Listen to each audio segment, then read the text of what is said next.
Good morning, lovebirds. It's time to get into the tea with Love Lex P. Happy Monday, y'all. We back. Another episode. I don't care if you at work, in the bed, you know what I'm saying? You may be at the gym. I don't know where you're at or what you're doing, but everybody stop. It's 10 a.m. It's Monday morning, and it's time to get that tea in. First of all, y'all know every episode I got to give y'all a house update and everything that's going on. Y'all, why did I order a bed 2 weeks ago? I had to order a brand new king size bed, and it got lost on the way here. They can't find it. There's nothing they can do. And they just refunded me my money. So I was like, okay, cool. There was another bed that I really liked. I tried to order that bed and they said it's on back order. When I tell y'all, I'm having fun with my new home, but I have been stressed out, child. I'm not gonna lie. I've been stressed out. Y'all, why my editor literally just texted me? Because I'm late recording the episode. I'm stressed, Boosie. I'm stressed, okay? But we getting it done. I thank y'all so much for all the congratulations and all the love. Y'all know I've been posting my TikToks and things like that. And also, let me apologize because I was supposed to go live on Thursday and I didn't. Mama is stressed. But I promise y'all this Thursday, I'm going live 7 p.m. on my YouTube. I'm streaming every Thursday, 7 p.m. We getting it together. But anyways, the tea is hot. So y'all know I have to get into it, child. First things first. You know, let me just say this. I love reporting on the tea now, but I hate when I got to report on the tea when it's about my sisters. I love my sisters, and this is a fast sister, so I know she look like she can fight, and I can't run from her fast ass. She too fast, bitch.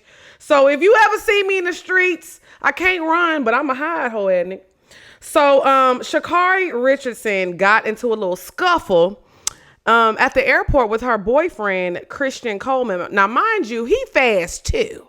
They probably be chasing each other all around the goddamn house, child. So they got into it, and Shacarri was actually arrested. Now, Christian had made a statement, and he said, and I quote, he said, "For me personally, I feel like it's a sucky situation all around. I don't feel like she should have been arrested. People have emotions and stuff like that, and she has things she has to work on for herself, and so do I, okay?" So he was taking up for his queen. He said, "I can take a little punch. That wasn't shit." And I'm going to show y'all the footage right here.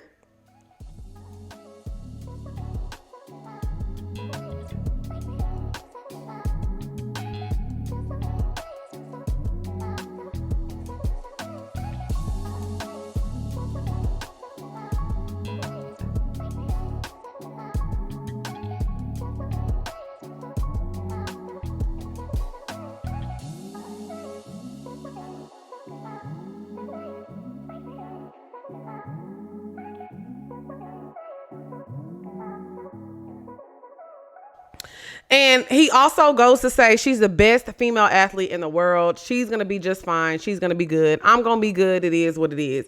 Now, I will say after watching that footage, I just really feel like, I don't know what was going on, but you have to keep your hands to yourself. But when I tell you she was, hey, Shacarri ass strong than a bitch.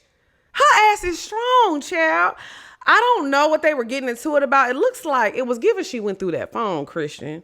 Because for you to be talking about free Shacarri, you did something wrong. That's why you talking about free her, because you trying to get off the hook. You ain't low. So honestly, the victim in this situation might be Shacarri, guys. I'm sorry to say it. Shacarri is probably the victim. But honestly, all jokes aside, y'all keep your hands to yourself. And please, whatever you do, stop fighting in the airport. Because if you get on that no-fly list, baby, if you get on that no-fly list and you're anything in like the media, an athlete, a doctor, anybody else, everybody likes to get on a plane and travel. You're not going to be able to travel. So y'all stop fighting in the airport, okay? Now, moving on. Today's Black news is so sad for me. I don't like reporting when Black people going through things, and Black people as a whole, we have to talk about BET.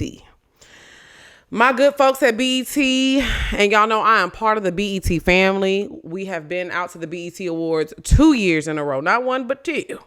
Hopefully it's going to be 3, but I don't know. They canceling them award shows, child. BET Hip Hop Awards and the Soul Train Music Awards have been suspended indefinitely, okay? CEO Scott Mills said it's less about them being no longer and more about our team having to reimagine them for this changing media landscape that we find ourselves in. Now, a lot of people are mad about this because they say, Viacom is over MTV. They're now over BET. And basically they're giving all the money to, the MTVs, and they're not giving no money to BET. But I see both sides of it. While I can maybe agree with that statement, I do also feel like in this day of streaming, people don't have cable.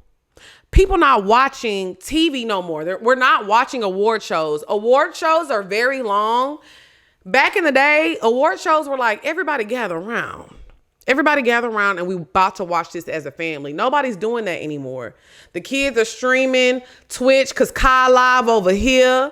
Your mama over here watching Poor Minds. Your daddy over there watching Joe Budden. Everybody on their phones watching different things. So honestly, I feel Scott Mills.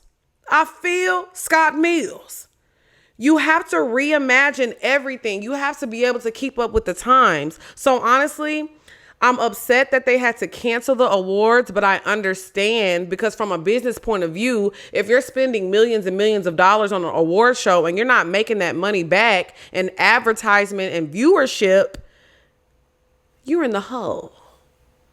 You know what I'm saying? So it's unfortunate, but I love BET, and I feel like BET is the last platform that we have for us. So if y'all don't start watching BET, what we gonna do? They was talking about, they just signed a show with Cam Newton with the sports show, kind of like 106 in Sports. I don't know what it's called. But we need to get it together for our people. We trying to get Travel Queen season 2. Okay, y'all see Tracy Ellis Ross got renewed. Motherfuckers. Y'all go watch that shit. All right, moving on now. I try to keep myself neutral when it comes to this couple. And the reason I do, because I'm a fan of him musically, I'm a fan of her musically, but it's just, oh my gosh, there's nothing worse than a man that won't shut his mouth, okay? Offset went on the Joe Budden podcast and said, I'm him. No ex of mine has ever upgraded after me. First of all, let me tell you ladies something out here. Listen to me when I tell you, if a man ever calls himself him, you better get like Shacarri and run. Because, baby, any man, I'm him. That's the male version of a girl being like, I'm a bad bitch. Bitch, you ain't Trina. Shut up, girl. I don't like to hear that. All that, I'm him. I'm Himothy. That shit so... It dries the coochie up, child. So Offset went on the Joe Budden podcast, and he wasn't just flexing on Cardi. He was flexing on all of his exes, I guess. But we pretty much only know his ex as being Cardi B. But they talked about dating up versus dating down. They had a game, and they were arguing about which outcome had the best leverage for, a new relationship. And while they didn't drop names, y'all know Joe is a messy man that lives for drama. That's why, he's great at his job. That's why he has one of the #1 podcasts. Joe knew what he was doing with this game. My truth, I ain't never met none that I left went up, so I don't know how to experience. I don't know.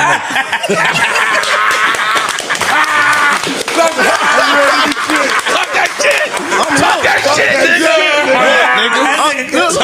Chill out, nigga. What won't you imagine with us? This is crazy, son. Nigga, I'm Himothy Jones. So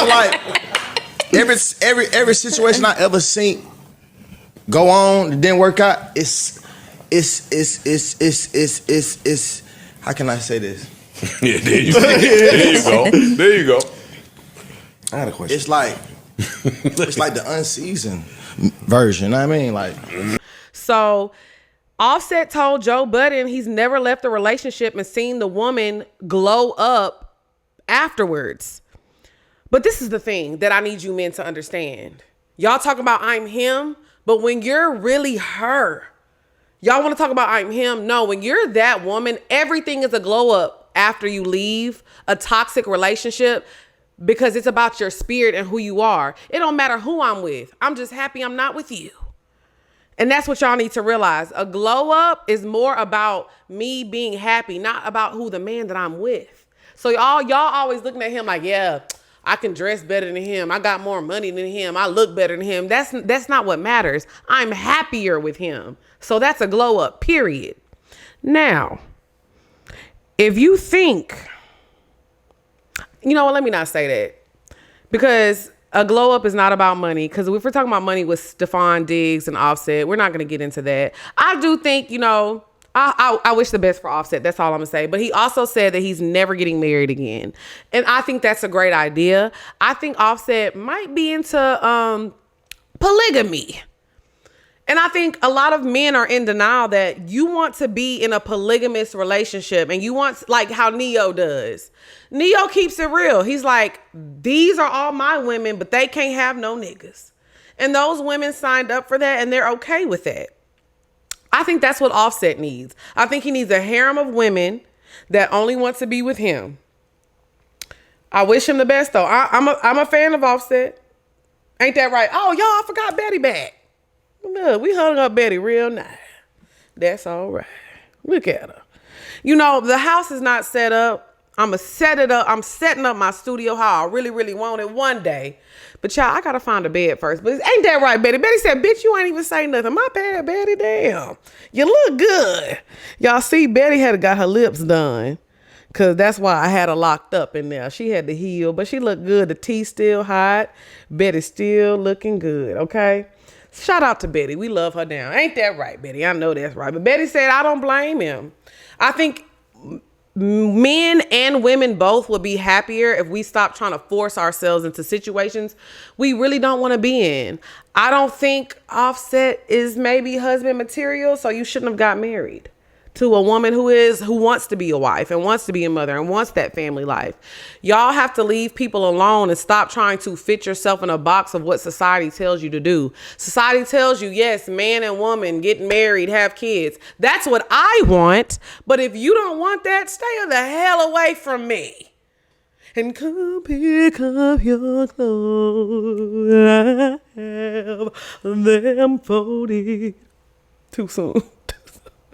Y'all know I'm going through it right now.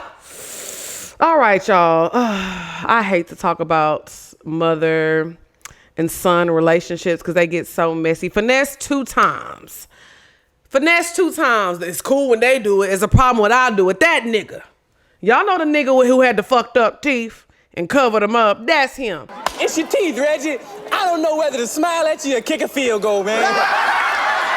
I'm never going to stop getting on Finesse two times. Now, this is one person, we can go to war. I'm not scared of you. Because I can't run as fast as Shacarri, but I know your ass can't catch me. And I'm running. Finesse two times mother posts a GoFundMe asking for $6,000 after facing eviction. Says her son was helping her pay her bills until they fell out. Quote, narcissistic abuse from my son has made things even harder, okay? She says, I'm reaching out for help as I face eviction and the urgent need to find a new place to live. Until recently, my son was helping me pay my bills, but after a falling out, I've been left to manage everything on my own.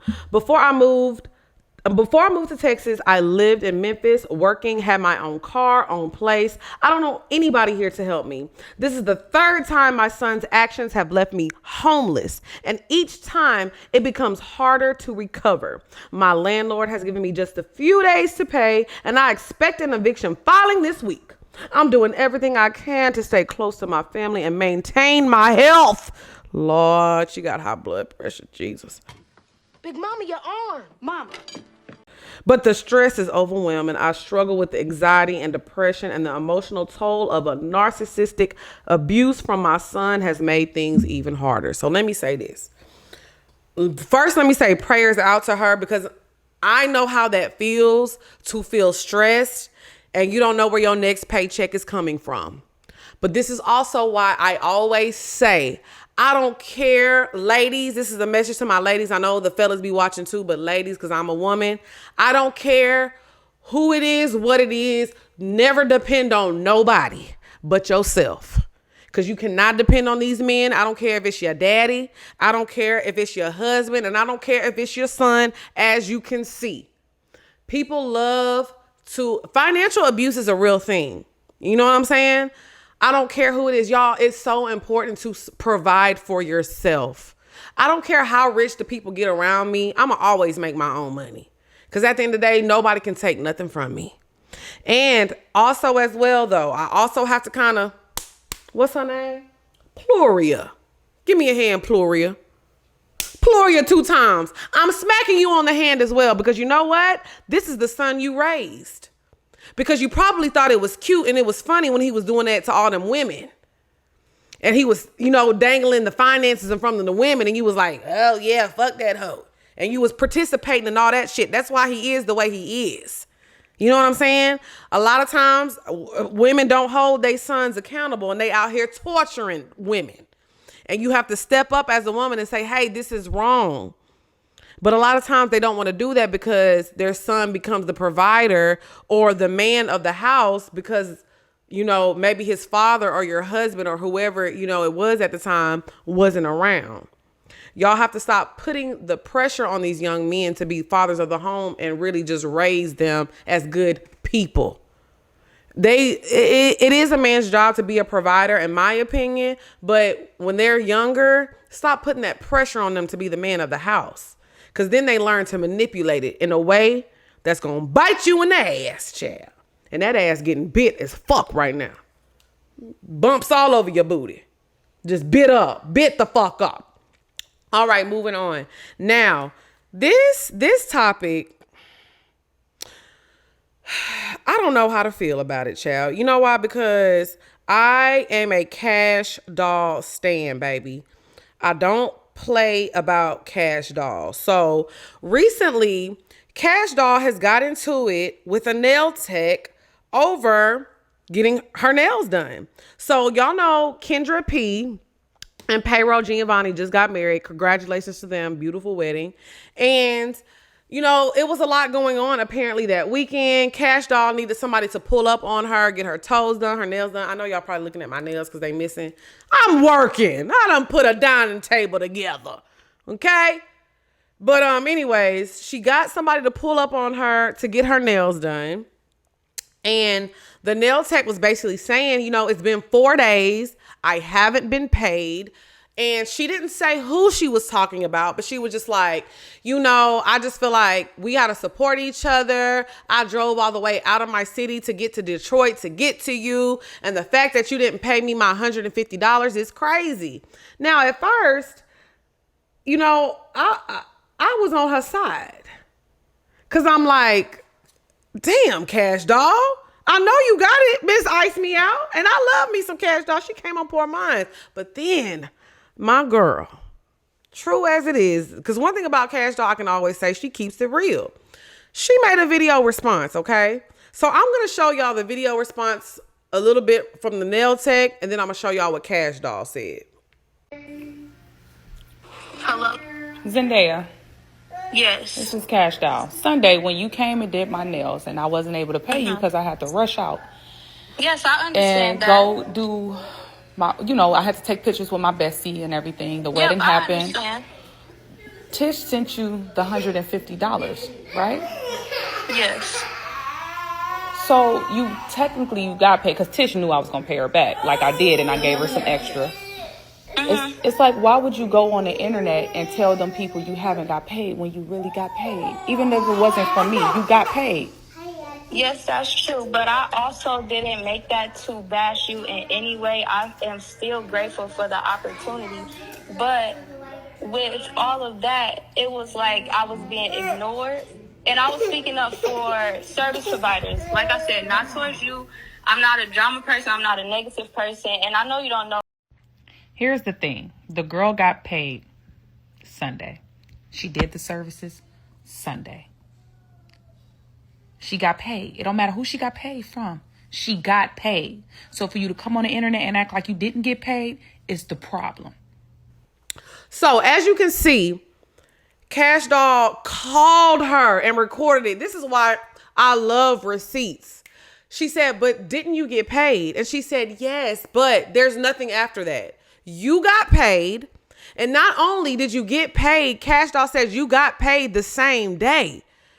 Her friend paid you because Kash Doll was on the run, and then Kash Doll paid her friend back. It doesn't matter who you got paid from, you got paid. I'm going to tell y'all what happened. That girl left. Kash Doll didn't get her money. The girl didn't get her money directly from Kash Doll. So she thought that she was going to get paid from Kash Doll's friend, and she wanted maybe like an extra tip from Kash Doll. Let me tell y'all something. First of all, I don't expect people to work for free. Everybody who has done my lashes, my hair, my nails, my makeup, I pay for 100%. It's a lot of people who approach me who want to do my stuff for free. And I'm like, no, I'm paying. Because, baby, I don't want no confusion about nothing. But I will say, if I'm paying for services, if I'm paying 100% for services, you cannot be like, oh, you didn't even tag me. You didn't even say nothing. You didn't even, hey, you want to tag? I need 20% off. You want a whole post on my page? That's another 20% off. Hey, we working around here. So the fact of the matter is you pulled up on her. There was no agreement made. You got paid, but you still decided to go make a TikTok for what? I'm telling y'all, the internet is going to get y'all in trouble. You had an opportunity to work with somebody, and even though maybe something could have came from it, you were like, oh, she was acting funny about taking pictures. I would have just asked, said, hey, can we take a picture, girl? I'm so happy to be here. Took the goddamn picture. If she didn't want to take a picture, hey, it's cool. You could have did a story time like, oh my God, y'all, I did Kash Doll nails today and did a pleasant story time. You played this wrong. Y'all have to realize these viral moments don't last forever. A viral moment could get you a lot of views and what? You make $500-$600 from the video, but then what? Then what? Then what? I hate that for you, girl. I just wish you would have just got your money. And she said, this is not about you. When she was on the phone with Kash Doll talking about this is not about you, I'm fighting for nail techs. Baby, this ain't the Million Man March. Go sit down and make your money. She was trying to fight the good fight. Baby. And guess what? This is what y'all got to realize too. It's always going to be somebody that's going to backdoor you and do somebody's nails and do this and do that. Y'all have to have good business etiquette. Okay? And that was not good business etiquette because at the end of the day, you got paid, child. Child, y'all be stressing me out. Mm-hmm. All right, we're moving on to the white news, baby. Y'all been cutting up this week. My white kings and queens, y'all have been cutting up this week. First, we're going to start off with our good sis, Brooke Hogan, okay? It was all over the news and it was very crazy. Y'all know I got my cap on, brother. Got my Hulk Hogan today, y'all. I need to get my hair done. Didi actually just texted me. Brooke Hogan, it was all over the news because she skipped her own father's funeral. Absolutely crazy. I was like, damn, that's crazy. Like, I know y'all was fighting, but geesh. But Brooke finally responded. And she said, and I quote, "My father hated the morbidity of funerals. He did not want one. And although I know people grieve in many ways, and I'm so grateful for all the celebrations and events organized to honor him, as his daughter, I had to make my own decision to honor him the best and most genuine way I knew how, privately, the way that made me feel closest to him." Now, I'm not gonna lie, I'm with her on that one. Because y'all know, my mama dead as hell too, child.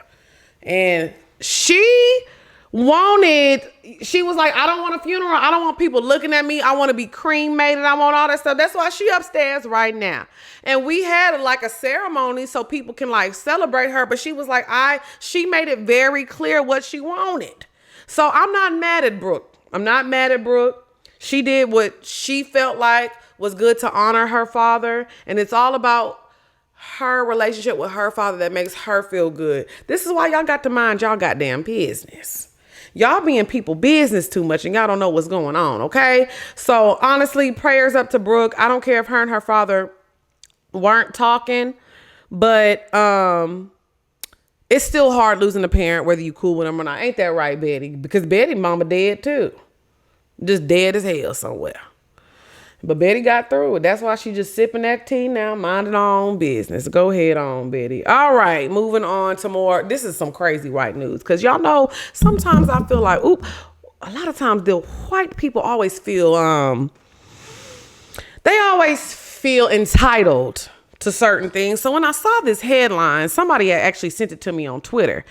And they said, yeah, what has Katy Perry got going on? Okay, so Katy Perry is fighting the family of an 85-year-old disabled veteran, okay? She's going to face off with Carl Westcott's family for the second phase of their legal war after he sold Katy Perry his $15 million mansion in 2020, okay? Days later, he had a change of heart and he wanted to back out of the deal. He blamed his mental capacity, said, I didn't know what I was doing, child. My bad. I changed my mind. And he said he wasn't in his right mind and he was off them perks. He said he was off them perks, child. And he just had a recent surgery. He didn't know what he was doing. He didn't want to sell his house no more. Okay. Despite his arguments, the judge ruled that Katy was the rightful owner of the mansion. And it's been a battle ever since then. Now, the judge also stated that the court found significant evidence to demonstrate the entrepreneur knowingly signed the contract's dotted line, ruling that he was coherent, engaged, lucid, and rational, child. I'm not gonna lie to y'all. I think what happened was he was trying to sell his house, wanted to sell, and then he realized it was Katy Perry buying the house, because I'm pretty sure that Katy bought it under maybe like a business, under a different name or something. And once he realized it was Katy Perry, he tried to up the price. Hey, you can't do that. And now you're trying to make it bad by selling this sad. Oh, I'm an 85-year-old veteran.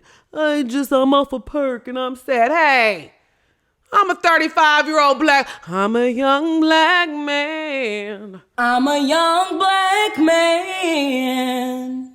We've been struggling too. So you know what? I don't like the sob stories. Business is business.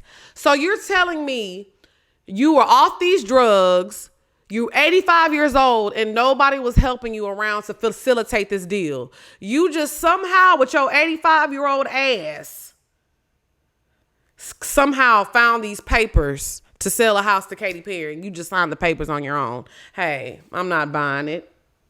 I'm not buying it, sir. I'm so sorry. You're going to have to get your ass up and wheel your ass out that house. Give Katy her things, okay? Give her house. But anyways, phase 2 of the mansion war is scheduled for August 21st. You know what's crazy? Everybody is blowing up my phone right now. I'm working. Damn it. Mortgage is due. I mean, everybody knows Fridays is for Love Lex P. I'm working. All right, moving on. So I have to shout out these two beautiful ladies, because every time I see them come across my timeline, it's just so pleasant. And I cannot wait till Poor Minds collaborates with them. They had a clip that recently went viral that I absolutely love. It's from the ladies of I've Had It podcast. And when I tell y'all, this is what an ally looks like, okay? This is what allyship looks like. These are two older white women, and they always make great points. If you are a Trump supporter, you don't deserve anything outside of bland chicken and corn. Stop bringing y'all asses to Papa Do's, because that's Cajun food. Niggas did that. Stop bringing y'all ass to Papacitos. Jose did that. I'm gonna show y'all the clip right here. I've had it with white people that triple trumped. Yeah. That have the nerve and the audacity to walk into a Mexican restaurant, a Chinese restaurant, an Indian restaurant, go to perhaps their gay hairdresser. I don't think you should be able to enjoy anything but Cracker Barrel. And if you want to triple Trump and you want to browbeat DEI and you want to browbeat gay people and you want to browbeat black people, as you've been doing for 400 years. And you want to browbeat this generation of immigrants that come over here and open up businesses earnestly, pay their taxes. You want to demonize them and call them rapists and felons and all this shit when the felon is the teeny weeny mushroom cock piece of shit, Kankles McTaco tits at the top of the ticket. I have fucking had it from top to bottom. White people that triple Trump should be banned, boycotted from enjoying the best thing that America has to offer, which is multiculturalism. Get your fat asses out of the Mexican restaurant. Get your fat asses over to Cracker Barrel, because nobody wants to see your fucking smug ass, teeny weeny, pink arm, big gut around. Nobody wants to see that shit. And this is exactly why allyship is important, because they get it. They get it. And I wanted to show this clip because I just feel like it's so important, because I think a lot of times white people think they're an ally because they tolerate us. Tolerating us is not allyship. You know what I'm saying? Like, you have to really immerse yourself and understand how important it is that we're all here. You don't get to enjoy the multiculturalism that the United States is if you don't want nobody here but white folks. Because let me tell you something. If nobody was here but white folks, y'all wouldn't be eating good. Y'all would not be eating good. Juicy Crab is owned by some Asian people, and that shit be bussin'. I don't speak on folks, because I like to eat everybody food, okay? So shout out to them at I've Had It Podcast. I think it's very important for us to just all come together and start calling these people out. Start calling these Trump supporters out. If you are a Trump supporter, you're a racist, and that's simple. That is what it is. Let's just call it what it is. They want to show their ass. I'm finna show mine. I paid good money for it. I'm finna show it. Okay. All right, y'all. So listen, I read all the comments because I said I need to start reviewing a new show. So I am going to start and finish Hunting Wives. That's what it's called, Hunting Wives. It's on Netflix. And also weapons. Everybody has been talking about weapons. So I'm going to go see that. So next Monday, I'm going to review Hunting Wives, and I'm going to review the movie Weapons. I think I'm going to go start doing movie reviews again, just because shows are kind of hard to do weekly and everything like that. So next week, I'm going to finish the whole seasons of Hunting Wives, and I'm going to review that in one episode. And then I'm going to review the movie Weapons. Okay. I hope y'all had a good time today. I was a little chatty. I was a lot chatty. So make sure y'all go to lovelexp.com, order your t-shirts. Boosie gonna kill me. I'm recording late. I'm getting it to you, Boosie. I'm sorry. Okay. And Poor Minds new episode just dropped this past Friday. Y'all make sure y'all go follow me on Snapchat, LexP05. I'm also on Facebook, Lex P, all that good stuff. Me and Drea have so many good things coming. And honestly, Love Lex P does too. I promise y'all, we finna have a whole setup very soon. But y'all know this is my safe space. Lovebirds, I love y'all so much, because I couldn't show up with 3 missing nails on Poor Minds. But I could show up here with 3 missing nails, because y'all don't judge me and y'all get it. I'm a little tipsy today. I'm in front of these beautiful blank walls I got painted. Betty's here, drunk as hell. And we had a good time. So y'all make sure y'all tune in every Thursday at 7 p.m. on YouTube. We streaming every Monday, 10 a.m. Love Lex P, Poor Minds, every Friday, 7 p.m. And I'll see y'all next week. Bye, y'all.